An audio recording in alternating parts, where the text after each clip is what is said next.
En este video vamos a hablar acerca del quinto par craneal, conocido también como nervio trigémino. Este nervio trigémino va a emerger de la parte lateral del puente mediante dos raíces, una raíz sensitiva y otra raíz motora.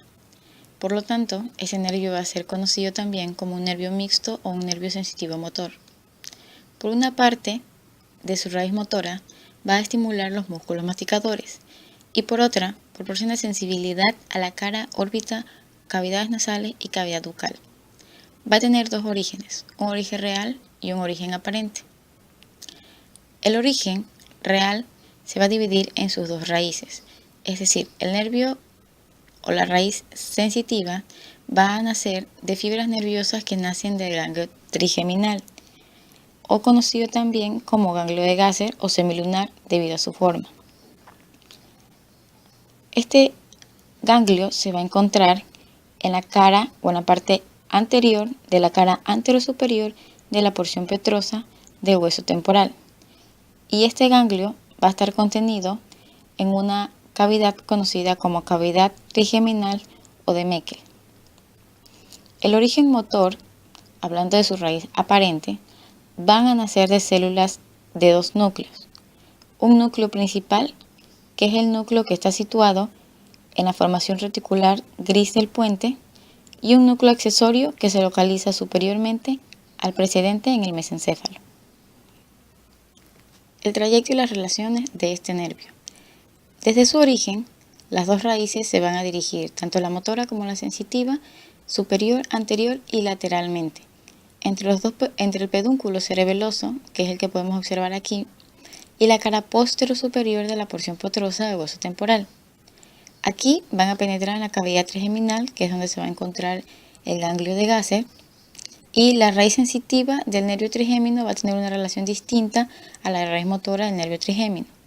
La raíz sensitiva es casi redondeada, que se encuentra en la proximidad del puente y se va a aplanar de medial a lateral, hasta llegar a lo que es el ganglio trigeminal en forma de un abanico. La raíz motora, por lo tanto, se sitúa medial y anterior a la raíz sensitiva, cerca de su borde superior.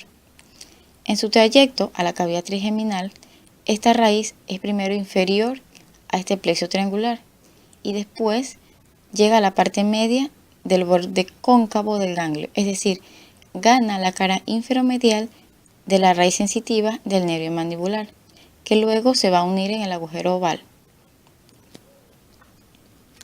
El nervio trigémino va a tener tres ramas principales, que son el nervio oftálmico, el maxilar y el mandibular. En este video vamos a hablar acerca del nervio oftálmico y de sus raíces colaterales y terminales. El primer ramo que da el nervio oftálmico es el nervio nasociliar, conocido también como nervio nasal. Este nervio nasociliar se reconoce muy rápidamente, ya que en la órbita va a penetrar por la parte más ancha de la fisura orbitaria superior, conocida también como hendidura esfenoidal, y va a pasar por el anillo tendinoso de los músculos extrínsecos del globo ocular. Cruza el nervio óptico de lateral a medial y pasa superior a este. Por lo tanto, el nervio se va a dividir en dos ramos terminales, que son el ramo etmoidal anterior y el nervio infratroclear.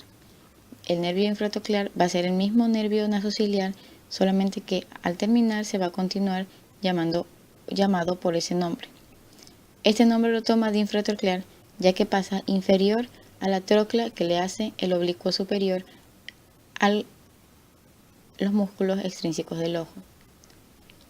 Los ramos colaterales que este nervio va a dar va a ser un ganglio o un nervio para lo que son el ganglio ciliar, y van a tener también nervios ciliares largos, y el nervio etmoidal posterior, que se va a ir por el agujero etmoidal posterior que se encuentra en la órbita, mientras que el etmoidal anterior se va a ir hacia el agujero etmoidal anterior, que también se encuentra en la parte medial de la órbita, acompañado de la arteria etmoidal anterior.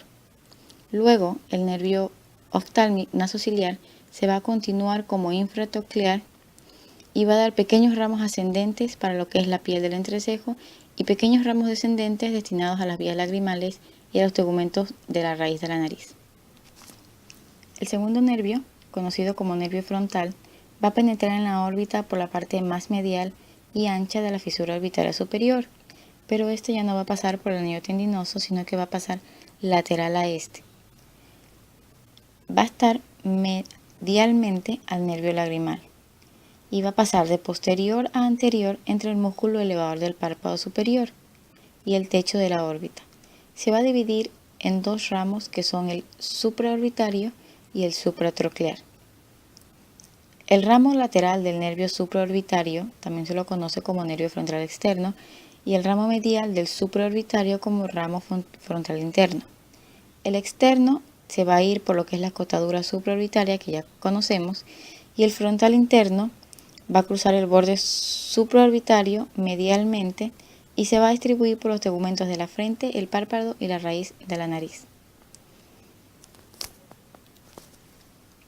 Por último, el nervio lagrimal, que es el nervio que está o se encuentra más lateral a todos estos nervios. Atraviesa la fisura orbitaria en sentido lateral, es decir, por su parte más fina, y medialmente lateral al precedente. Luego de esto, en su trayecto, el nervio está primero aplicada a una membrana fibrosa de la fisura orbitaria, hasta que llega al extremo lateral de dicha fisura y se aplica hacia el periósteo orbitario.